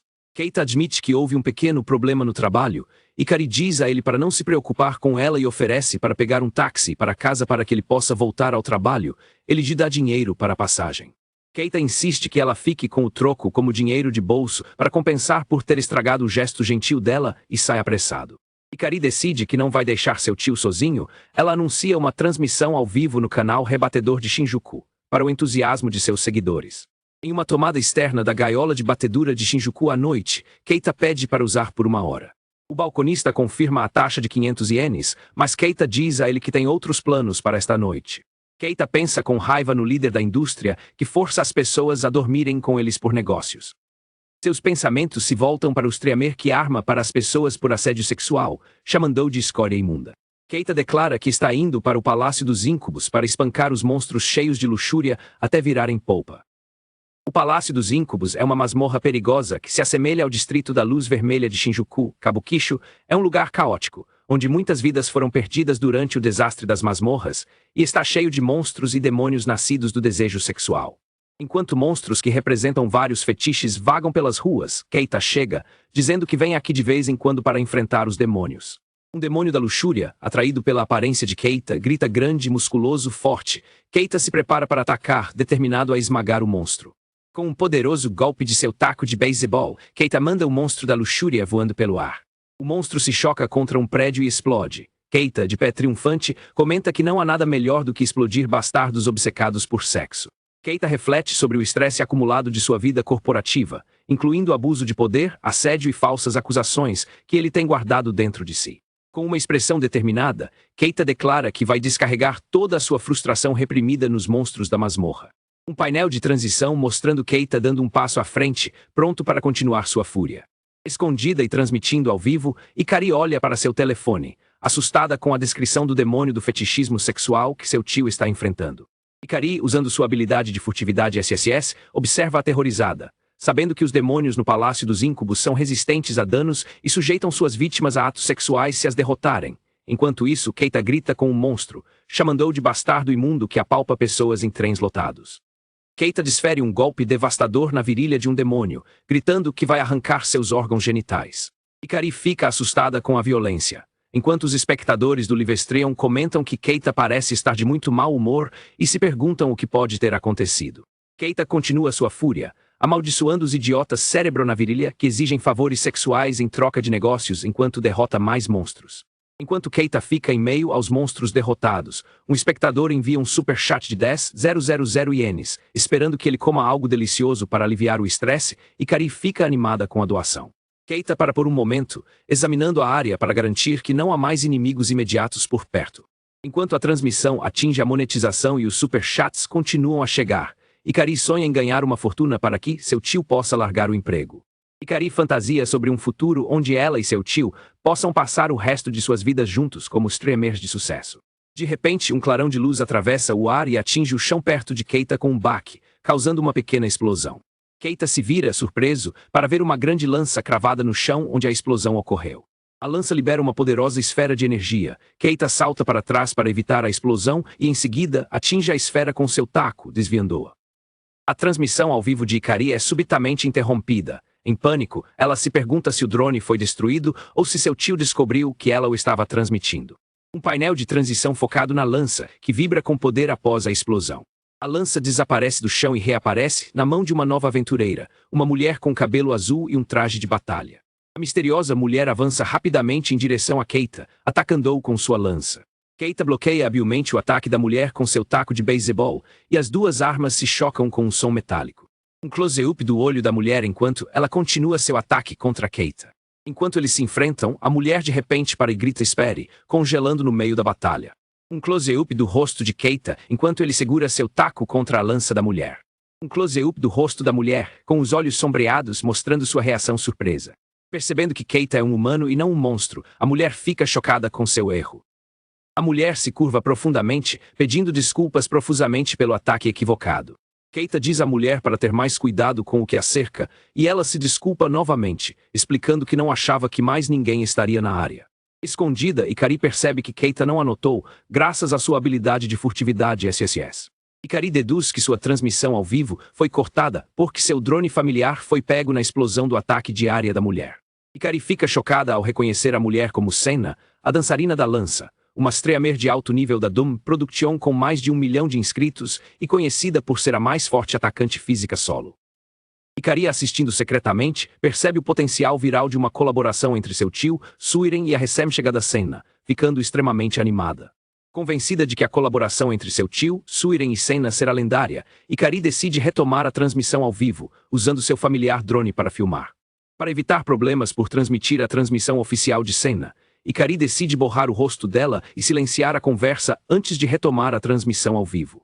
A transmissão ao vivo de Ikari é retomada, e os espectadores imediatamente inundam o chat com comentários, aliviados e perguntando se Keita está bem.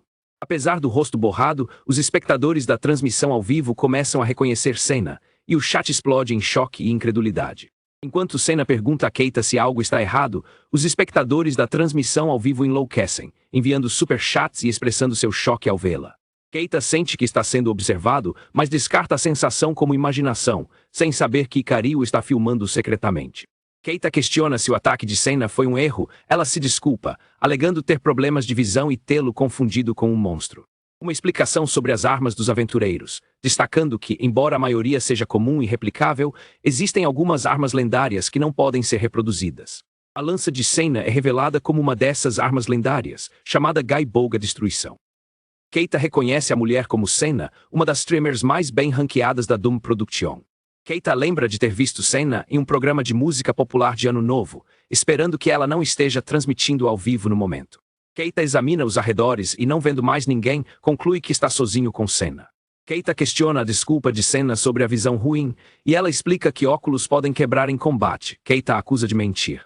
Keita ataca Senna para testá-la, ela bloqueia seu golpe, e os dois se envolvem em um combate de alta velocidade.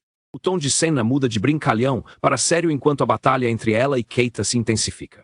A luta continua com faíscas voando enquanto suas armas se chocam, mostrando a incrível habilidade de ambos os lutadores. Keita para por pouco um golpe de alta velocidade de Senna, demonstrando seus reflexos incríveis. O duelo repentino entre Keita e Senna choca os espectadores da transmissão ao vivo, que reagem com espanto. Os espectadores ficam maravilhados com a batalha de alto nível, rotulando-a de dançarina da lança vs rebatedor de Shinjuku. Keita intercepta perfeitamente um chute poderoso de Senna, interrompendo o ataque dela. A batalha chega a uma parada tensa com o taco de Keita parado a centímetros do rosto de Senna. Senna congela surpresa enquanto a poeira baixa, marcando o fim do duelo. Um close-up da poeira se dissipando enquanto Keita bloqueia o ataque de Senna, o que leva à conclusão da luta deles. Um painel de transição focado no taco de Keita, refletindo o fim abrupto da intensa batalha.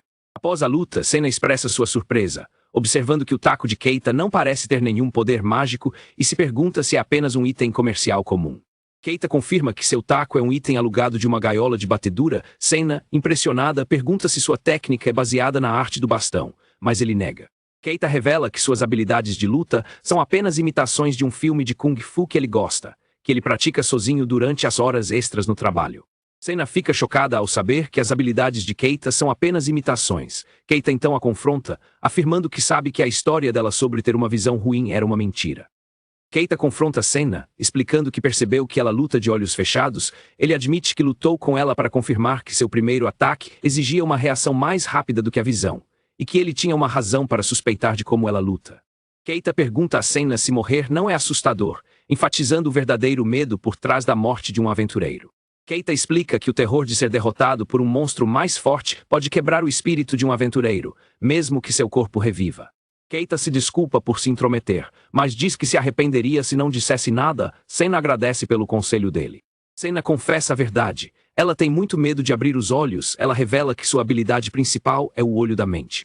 Senna explica que sua habilidade de rank extraordinário é o olho da mente e dá uma visão elevada em terceira pessoa de si mesma, como em um videogame.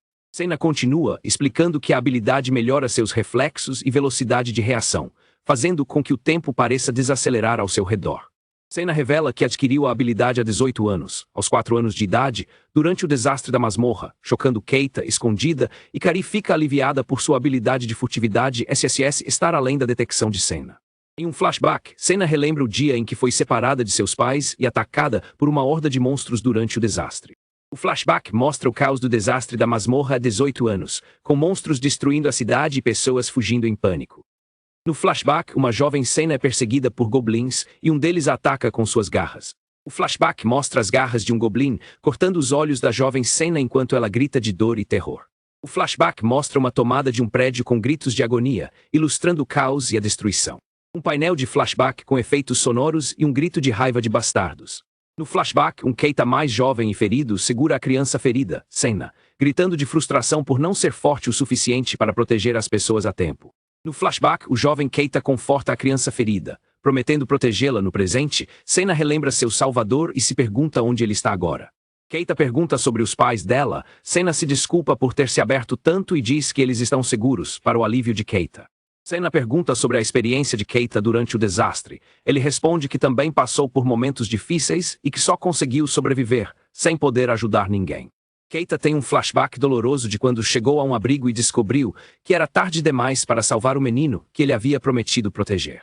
Senna sorri e diz que também fica feliz por ele ter sobrevivido. Keita fica surpreso com o calor genuíno dela, enquanto ele aperta o punho em silêncio, lembrando-se de seu fracasso. Senna explica que se tornou uma aventureira para encontrar e agradecer ao seu benfeitor, mas não conseguiu encontrá-lo no caos do abrigo após se reunir com seus pais. Senna revela que sua motivação para se tornar famosa é na esperança de que seu salvador a veja um dia e entre em contato com ela.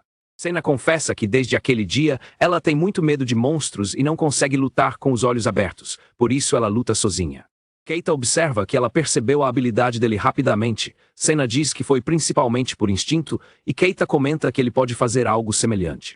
Keita adverte Sena para não exagerar, lembrando-a de que alguém se esforçou muito para salvar sua vida e ficaria triste se algo acontecesse com ela. Keita brinca que é um velho delicado e que dói ver jovens se machucando. Sena sorri com o comentário dele. Sena pergunta por que Keita está ali, e ele diz que é seu hobby praticar rebatidas. Ela pensa que ele se parece um pouco com a pessoa de sua memória. Sena descarta a ideia de Keita ser seu salvador, pois ele não era tão musculoso, e também acha que ele se parece com o homem que viu no trem. Enquanto isso, o familiar de Ikari se preocupa com a queda de audiência. Ikari, assistindo à transmissão, fica preocupada que a conversa calma e o fato de os rostos estarem borrados e o áudio mudo farão com que ela perca espectadores. Enquanto Ikari se preocupa, um homem musculoso aparece de repente e grita corta, surpreendendo Sena. O homem, um cinegrafista, se aproxima de Keita e Sena. Keita, surpreso, pergunta quem ele é.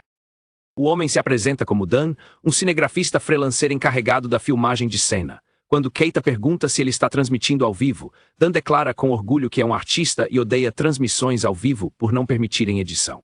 Sena se apresenta formalmente e explica que está ali para gravar um videoclipe para sua nova música. Dan reclama que o plano original era que ela dançasse com um novato, mas ele afirma que não existe nenhum novato no nível dela. Dan reclama que os executivos não entendem nada e que ele seria banido se reclamasse. Sena diz que estaria em apuros sem o talento de Dan, mas ele a incentiva a experimentar outros cinegrafistas. Dan fica furioso, gritando que o novato nem conseguiu chegar ao Palácio dos Íncubos. Keita comenta que entende bem a frustração de lidar com exigências irracionais da alta administração. Com um gato imaginário miando ao fundo, Keita diz que passou por uma experiência semelhante recentemente. Dan explica que o novato fugiu há muito tempo e então, impulsivamente, implora a Keita que participe do vídeo promocional em seu lugar, prometendo que será o melhor vídeo de todos. Dan percebe a relutância no rosto de Keita, e Keita confirma sem rodeios que não quer participar. Dan se desculpa e faz uma oferta formal, prometendo compensação e créditos oficiais. Keita recusa, explicando que não é pelo dinheiro, mas porque ele não gosta de ser o centro das atenções, enquanto a transmissão ao vivo mostra espectadores oferecendo dinheiro por uma revelação facial. Dan oferece uma alternativa. Eles esconderão o rosto e o nome de Keita com Xi, manterão seu envolvimento em segredo da empresa e Dan o pagará pessoalmente do próprio bolso. Sena também pede a Keita para participar do vídeo. Dan expressa apaixonadamente que é seu compromisso como cinegrafista profissional filmá-los juntos, mesmo que tenha que gastar seu último centavo. Keita ouve atentamente enquanto Sena explica que com ele, ela sente que pode dar o seu melhor. Sena explica que teve que se conter com o parceiro original, mas não quer comprometer seu trabalho para os fãs que aguardam sua música. Keita pondera o pedido dela. Keita olha para seu taco de beisebol alugado, pensativo. Keita observa que o aluguel de seu taco, que custa 500 ienes por hora, tem apenas 30 minutos restantes. Keita declara com confiança que terminará a masmorra nos 25 minutos restantes, para a surpresa de Sena. Keita concorda em deixá-los filmar, dizendo que não precisa de compensação. Animados, Sena concorda e Dan se prepara para filmar. Dan aciona seus drones de gravação, o enxame albacore, e a música começa. Keita e Sena avançam, e Keita comenta que a música parece ter um efeito de buff. Keita avança, esmagando monstros com seu taco de beisebol. Keita comenta sobre o som satisfatório que seus golpes fazem enquanto derrota os monstros. Exaltada, Sena diz a Keita que lutando ao lado dele, ela pode finalmente lutar com força total. Sena levanta sua lança e lança um poderoso ataque mágico chamado Esmagamento de Esmeralda. O ataque de Sena atinge seu alvo, perfurando e destruindo vários monstros com estilhaços de esmeralda. Enquanto lutam em sincronia com a música, Keita pensa consigo mesmo como é embaraçoso, mas divertido, se deixar levar e lutar ao lado de uma jovem. Apesar do constrangimento, Keita admite para si mesmo que está se divertindo. Keita levanta Sena e a lança no ar, pensando em como admira as pessoas que se orgulham de seu trabalho. No ar, Sena lança outro ataque de esmagamento de esmeralda, derrotando os monstros restantes abaixo. A transmissão ao vivo de Ikari se torna viral, com os espectadores maravilhados com a rapidez com que eles limparam o estágio, superando até mesmo outros aventureiros de ponta, e as doações continuam a chegar. Ao entrarem na câmara do chefe, eles encontram um enorme monstro demoníaco com asas de dragão segurando um veículo em suas garras. Keita e Sena enfrentam o chefe demônio, que segura um veículo. A transmissão ao vivo reage com pânico e confusão sobre o design do palco, que inclui um pântano venenoso. Keita pergunta a Sena se ela está pronta. Keita ataca a perna do chefe por trás, desequilibrando-o. Sena salta sobre os escombros para se posicionar. enquanto a transmissão ao vivo se pergunta se Keita derrotou o monstro. Senna invoca o poder de sua lança lendária, Gaibog, para um ataque poderoso. O ataque de lança de Senna atinge a cabeça do chefe demônio com uma força imensa. O chefe demônio, enfurecido pelo ataque de Senna, retaliates com um poderoso ataque de sopro de fogo na direção de Keita. Keita emerge ileso das chamas, para o choque dos espectadores, que percebem que ele está vestindo roupas comuns em vez de equipamento de masmorra. Enquanto emerge das chamas, Keita declara calmamente que até mesmo coisas intangíveis, como o fogo, têm um núcleo. Keita usa seu taco para absorver e capturar as chamas. Enquanto isso, Ikari, gerenciando a transmissão ao vivo, fica chocada com a paixão dos fãs, que enviam um super chat de 20.000 ienes. A energia de fogo capturada se condensa em uma esfera brilhante ao redor do taco de Keita, enquanto ele afirma que se você consegue acertar o núcleo, pode rebater qualquer coisa para fora do parque. Keita balança seu taco e libera a energia de fogo condensada, gritando o nome de sua habilidade, rebatedor de bola ruim. A esfera de energia voa em direção ao chefe, enquanto Keita usa seu taco para rebater o veículo, redirecionando-o para colidir com o peito do monstro no momento exato. Após a derrota do chefe, Dan, o cinegrafista, grita bravo, maravilhado com a performance. Enquanto Dan comemora, Senna se aproxima de Keita e pergunta seu nome. Keita diz a Senna para chamá-lo de Kei. Ela brinca, perguntando se é K de gatinho. Keita explica que Kei é o caractere chinês para vagalume, que brilha intensamente antes de morrer. Senna não gosta da piada. Senna agradece a Keita, dizendo que foi uma performance que ela nunca esquecerá. Keita sorri em resposta. O familiar drone de Ikari, que estava gravando a luta, é mostrado de perto. Ikari celebra com entusiasmo, enquanto a contagem de inscritos de seu canal ultrapassa 140.000, acreditando a incrível influência de Senna pelo sucesso viral. Na masmorra de Shinjuku Kabukicho, no ponto de renascimento, Keita, Senna e Dan se reúnem. Keita agradece aos outros por ajudá-lo a coletar os itens largados, que ele chama de lixo. Senna pergunta a Keita se ele tem certeza de que quer dividir o saque igualmente. Já que ele fez a maior parte do trabalho, Keita diz que está tudo bem e se prepara para ir embora, enquanto Dan comenta que nunca ouviu ninguém chamar itens de coleta de lixo antes. Uma tomada panorâmica, mostrando Keita se afastando do ponto de renascimento enquanto Senna e Dan observam. Enquanto Keita vai embora, Dan comenta que ele não é ganancioso, ou talvez seja apenas estranho. Senna, ao lado dele, se pergunta quanto o saque inteiro pode valer. Keita reflete sobre o fato de que as leis relativas às masmorras ainda não estão totalmente estabelecidas. Uma narração explica a área legalmente cinzenta da propriedade em masmorras, como as terras distorcidas dimensionalmente e os tesouros e monstros dentro delas não pertencem legalmente a ninguém. Os itens que os aventureiros coletam são considerados propriedade deles. Um painel de texto repetindo que tesouros e monstros não pertencem legalmente a ninguém. Keita pensa nos desafios de converter itens de masmorra em dinheiro. Vender os itens renderia apenas cerca de 1 milhão de ienes, e para fazer isso legalmente, ele teria que se registrar como aventureiro. Violando a política de sua empresa contra trabalhos paralelos, ele se lembra de ter sido banido de um site de leilões por tentar vender um item. Em um flashback ou vinheta, Keita insiste em pagar uma taxa de atraso de 10 minutos, e o atendente o agradece. Do lado de fora da estação de Shinjuku à noite, Keita conclui que os itens da masmorra são essencialmente lixo inútil para ele. Uma tomada de perto de uma grande caixa de doações para as vítimas do desastre da masmorra. Keita joga o saco de itens valiosos na caixa de doações, sentindo-se um pouco culpado por usar um saco de lixo escondida e usando sua habilidade de furtividade SSS. Sua sobrinha Ikari o observa, chocada com o desperdício. Um close-up do pensamento chocado de Ikari sobre seu tio doar todos os itens. Enquanto duas mulheres próximas observam e o julgam por jogar lixo na caixa de doações, Ikari secretamente pondera se deveria levar os itens para casa. As duas mulheres, indignadas com a aparente falta de respeito de Keita, decidem denunciá-lo à organização responsável, esperando que ele seja preso. Uma das mulheres liga para denunciar Keita, explicando que alguém jogou lixo na caixa de doações. Ela fica surpresa quando a pessoa do outro lado da linha diz que virá imediatamente. Um oficial mais velho chega correndo, ofegante, e pergunta às mulheres se elas testemunharam um homem jogando um saco de lixo. Elas confirmam e o incentivam a se apressar e pegar o culpado. Para a surpresa das mulheres, o oficial diz que não está lá para prender o homem, mas para agradecê-lo. O oficial abre a caixa de doações, revelando que o saco de lixo está cheio de itens de masmorra brilhantes e valiosos, deixando as duas mulheres boquiabertas. O oficial explica que o homem é um doador anônimo que faz grandes contribuições desde o desastre da masmorra. 18 anos atrás, eles o apelidaram de Papai Saco de Lixo. As mulheres ficam envergonhadas por seu julgamento equivocado, e a invisível Ikari acha o apelido ridículo. Apesar do apelido bobo, Ikari, ainda escondida, fica cheia de admiração, pensando em como seu tio é incrível. Na manhã seguinte, em casa, Keita parece exausto na mesa do café da manhã. Sua irmã mais velha, Akari, pergunta se ele não dormiu bem, e ele explica que teve alguns problemas inesperados. Keita conta a Akari sobre ter sido falsamente acusado de ser um apalpador. Nesse momento, sua filha, Ikari, chega com café. Akari pergunta a Ikari por que ela estava se encontrando com Keita. Akari fica irritada por não ter sido convidada para o jantar. Keita, confuso, diz que pensou que era ideia dela, pega na mentira e Ikari entra em pânico. Ikari finge chorar, explicando inocentemente que só queria mostrar seu apreço pelo seu tio trabalhador.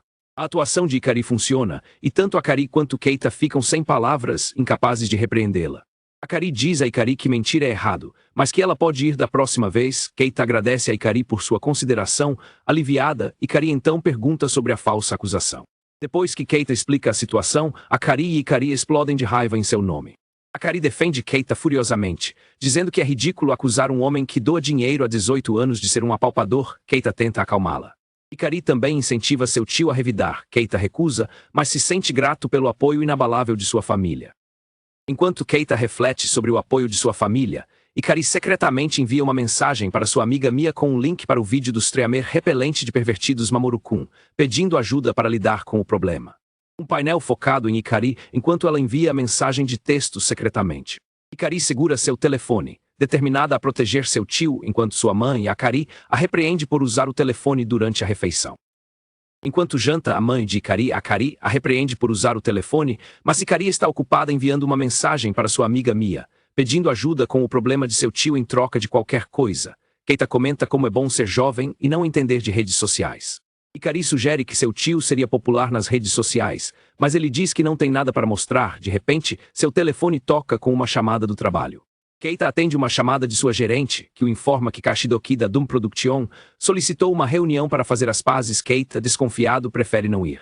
A gerente explica que o CEO da empresa ordenou que Keita se ajoelhasse e implorasse pelo acordo. O Kai, que está com a gerente, chama isso de assédio moral. Keita confirma com sua gerente que ele não tem o direito de recusar a ordem do CEO. A gerente afirma que se Keita se recusar, ela também será demitida, e a empresa provavelmente irá à falência de qualquer maneira. A reunião é marcada para segunda-feira. Assim que Keita desliga, seu telefone toca novamente. Ele se desculpa com a família e se afasta para atender a outra chamada. Akari tranquiliza uma Ikari preocupada, dizendo-lhe para confiar em Keita, pois ele é um adulto responsável. Keita atende a nova chamada, dirigindo-se à pessoa do outro lado como Shiratamazan. Um painel de transição mostrando um close-up de um hambúrguer em um prato. A pessoa que ligou é a aventureira Suiren, nome verdadeiro, Suiren Shiratama, que está se desculpando pelo que Kashidoki, a quem ela chama de Doki, fez com Keita. Keita deduz que Doki deve ser o apelido de aventureiro de Kashidoki. Suiren, jantando com suas companheiras de equipe Rindo e Amazuru, adverte Keita que Kashidoki é perigoso e que ele deve ter cuidado. Suiren explica que Kashidoki tem a regra de se tornar amigo das pessoas, lutando com elas em um confronto 1 a 1, chamando-o de Homem das Cavernas. Suiren revela que Kashidoki tem o hábito de convocar pessoas de quem não gosta para uma masmorra sempre que as coisas não saem como ele quer, para o choque de Keita. Através de um boato de escritório, revela-se que Kashidoki se safa de seu comportamento porque tem conexões, ou seja, informações comprometedoras sobre alguém em uma posição de poder. Keita descobre que Kashidoki tem um streamer que realiza prisões cidadãs para encobrir problemas. Ele conecta isso à sua própria falsa acusação de assédio, e Suiren se desculpa, certa de que foi obra dele. Compreendendo a situação, Keita recusa a oferta de ajuda e colaboração de Suiren, dizendo que seria muito problemático e perigoso para ela. Suiren murmura que não é justo, já que ele já colaborou com Sena. Um close-up de Keita, que diz para si mesmo que precisa resolver a situação. Um painel mostra um currículo em branco, ilustrando o pensamento de Keita de que ele estaria em apuros se sua empresa falisse, pois ele até esqueceu como preencheram. Keita informa a Suiren que foi convocado por Kashidoki para segunda-feira e que provavelmente será arrastado para uma masmorra.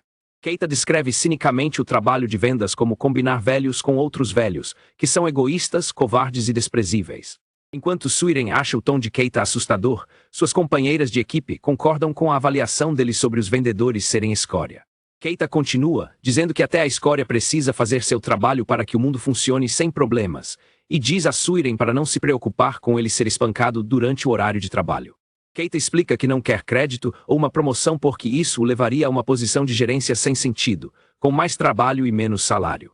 Lamentando a escuridão da sociedade moderna, Keita pergunta a Suiren se ela conhece Sena. Suiren confirma, dizendo que gostaria de sair com ela. Keita fica satisfeito e revela que tem um cartão de visita de um dos funcionários de Senna, Dan.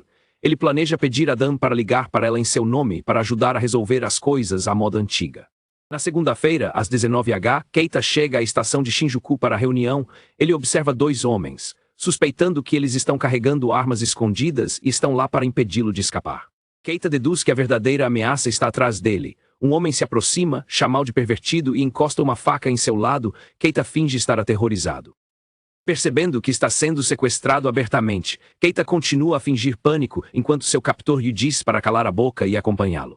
Um painel em preto e branco mostra Keita sendo conduzido por um beco escuro pelos homens de Kashidoki.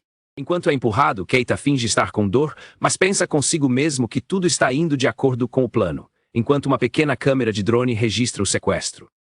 Enquanto é conduzido por um beco escuro, Keita pensa consigo mesmo que este deve ser o caminho usual de seus captores e que se ninguém sabe sobre este portão secreto, ninguém descobrirá o que acontece com quem entra.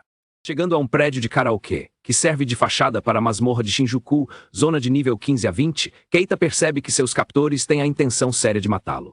Os captores conduzem Keita por um longo corredor dentro da masmorra. Keita entra em uma sala onde um homem Kashidoki o estava esperando. Kashidoki, também conhecido como Doki Kinya, se levanta e desafia Keita para um confronto contra em troca da colaboração que ele queria. O Streamer Mamoru repreende Keita por zombar de Doki, gabando-se de que Doki já teve 127.000 seguidores, mas Keita o desmente, dizendo que ele comprou esses seguidores de um revendedor. Keita continua a expor o passado escandaloso de Mamoru, o que leva o Streamer enfurecido a dar um soco no rosto de Keita. Keita finge ser nocauteado pelo soco fraco, caindo no chão e gemendo de dor, enquanto pensa que talvez não tenha provocado o suficiente. Ainda no chão, Keita planeja fazer com que Doki confesse seus motivos para ter evidências sólidas contra ele. Doki se aproxima de Keita, dizendo que a atitude calma dele é exatamente o que ele não suporta. Doki pisa nos óculos de Keita, comentando que embora ele finja ser fraco, ele é surpreendentemente resistente. Mamoru zomba de Keita por ser espancado, enquanto Doki, irritado, diz a Keita para se levantar. Doki bate repetidamente em Keita, quebrando seus óculos, e o agarra pelo colarinho, chamando-o de monstro nojento disfarçado de humano.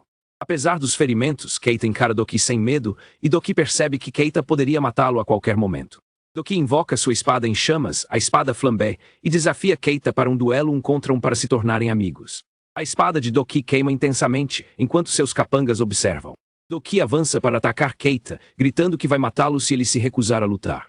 De repente, Suiren e sua equipe aparecem. Suiren lança um feitiço de bomba megaton de magia de água SSS, atingindo Doki e interrompendo seu ataque. Uma de suas companheiras de equipe anuncia que o sequestro e a agressão foram todos gravados.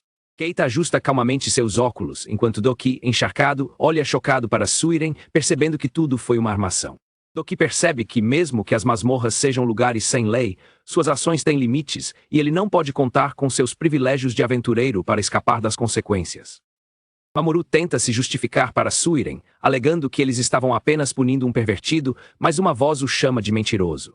A garota do trem que Mamoru assediou aparece e se transforma em sua forma de aventureira, revelando ser Senna, a dançarina da lança, a vítima publicamente conhecida do assédio de Mamoru. Doki e seus homens ficam chocados com a revelação. Doki furiosamente questiona Mamoru por ter como alvo Senna, e Mamoru entra em pânico, alegando que foi enganado e não sabia quem ela era. Keita reflete que, embora também tenha ficado chocado ao descobrir a identidade de Senna, a reviravolta do destino foi bastante útil para que tudo corresse bem. Enquanto Suiren e Senna posam prontas para a batalha, Keita reflete que, embora os aventureiros possam usar avatares para mudar de aparência, as mudanças não são drásticas o suficiente para esconder completamente sua verdadeira identidade. As garotas percebem que Keita as está observando e o acusam de pensar em algo rude. Ele nega e diz que é hora de começar a agir. Keita se transforma, seus músculos se expandindo e rasgando seu terno. Doki e seus homens o reconhecem horrorizados como o rebatedor de Shinjuku. Keita, em sua forma musculosa, suspira que segurar a barriga por tanto tempo é exaustivo para um homem de sua idade. Senna comenta com Suiren e sua equipe que Keita parece mais um vigarista do que ela, e as outras concordam. Keita cerra o punho com uma aura azul, lembrando a Doki que ele queria resolver as coisas em um confronto contra um. Doki, em pânico, nega ter desafiado Keita para um confronto contra um, afirmando que não teria feito isso se soubesse a verdadeira identidade de Keita. Keita confronta Doki, perguntando se lutar contra não é o jeito dele de se tornar amigo. Suiren, Senna e as outras garotas confirmam que ouviram Doki dizer que lutariam contra, deixando-o chocado. Suiren pergunta onde está o taco de Keita, e ele responde que não o tem e não precisa dele. Com uma aura poderosa, Keita declara que suas próprias mãos são suficientes para a luta. Um dos capangas de Doki se oferece para lutar, zombando de Keita por pensar que pode vencer sem equipamento. O capanga ativa sua habilidade Espada Relâmpago B, mas antes que possa atacar, Keita o acerta com um soco poderoso no rosto. Keita repreende o capanga atordoado, dizendo-lhe para parar de falar e começar a lutar a sério. O capanga cai no chão, derrotado e se contorcendo de dor após o golpe de Keita. Suiren, chocada, pergunta se a técnica de Keita é karatê, mas rindo que é experiente, responde que está em um nível totalmente diferente. Keita aponta para o próximo oponente, que reconhece a velocidade e o poder de Keita, mas sugere que tem um plano. O homem revela sua arma, um porrete disfarçado de garrafa de vinho com elementos de água e ar frio, afirmando que congelará Keita. Keita, mais rápido novamente, acerta o homem no rosto. Quebrando sua arma, ele os repreende por não o atacarem todos de uma vez. Mamoru implora por misericórdia, culpando Doki. Keita, vendo que ele não vai mais lutar, pede às garotas para contê-lo. Enquanto Doki entra em pânico, Keita minimiza sua habilidade. Suiren e Rindo discutem a força de Keita, com Rindo comparando-o ao Superman. Keita se vira para Doki e pergunta o que ele fará. Doki, enfurecido, avança para atacar. Doki ativa sua habilidade Espada Flambé, gritando para Keita queimar, confiante de que ele não pode resistir desarmado. Para o choque de todos, Keita intercepta o ataque da espada flamejante com as próprias mãos, neutralizando as chamas. Doki e as garotas observam, chocados e incrédulos com o que Keita acabou de fazer. Keita segura a energia de fogo condensada, explicando que, embora o fogo seja calor intangível, Keita explica que dar uma forma ao fogo torna tangível e bloqueável, uma técnica chamada bloqueio circular que ele aprendeu em um mangá, para o terror de Doki. Lembrando de um conselho para imaginar traçar uma linha, Keita se prepara para lançar a esfera de fogo, deixando as garotas confusas. Keita lança a esfera de energia como uma bola rápida de beisebol, gritando curso de desafio, nível avançado, bola rápida de 110 mph. A esfera de energia atinge Doki em cheio, mandando-o voar com um impacto devastador. Observando que o avatar de Doki desapareceu, Keita sorri e diz ao grupo que é hora de ir para o ponto de renascimento dele. No ponto de renascimento da masmorra, Doki reaparece, desorientado e chamando por sua mãe. Keita observa, aliviado por ele estar vivo, enquanto a narração explica que os aventureiros revivem nos pontos de renascimento se morrerem na masmorra. Um painel de narração explicando que os aventureiros revivem no ponto de renascimento se morrerem dentro da masmorra. Uma explicação sobre os avatares dos aventureiros, que são como um segundo corpo tecido de mana. Uma explicação em diagrama mostrando que, ao sofrer dano, o avatar é destruído em vez do aventureiro, permitindo que ele reviva no ponto de renascimento. Doki, ainda em estado de choque, continua chamando por sua mãe. A narração explica que apenas a alma do aventureiro experimenta a morte, enquanto o corpo permanece ileso. Keita comenta que Doki parece estar bem. Senna, no entanto, expressa sua dúvida, perguntando se ele está realmente bem. Keita explica que Doki está apenas em choque temporário devido ao renascimento e voltará ao normal em alguns dias. Ele afirma odiar a violência, mas Senna observa que ele parecia estar se divertindo bastante durante a luta. Keita decide deixar os cativos para Doom Production para evitar um escândalo público. Suiren confirma que seu seu foi informado. Keita então ordena a Mamoru que apague o vídeo da falsa acusação e pague uma compensação às vítimas. Mamoru, ao tentar apagar o vídeo, descobre em pânico que seu canal foi permanentemente banido. Desesperado, Mamoru cai de joelhos, lamentando que sua vida e carreira como streamer acabaram. Keita comenta que o banimento foi abrupto. As garotas especulam se outras vítimas o denunciaram à guilda. As garotas discutem a severidade de um banimento de canal, observando que é uma punição que não se obtém facilmente e que, como streamer, a carreira de Mamoru está acabada.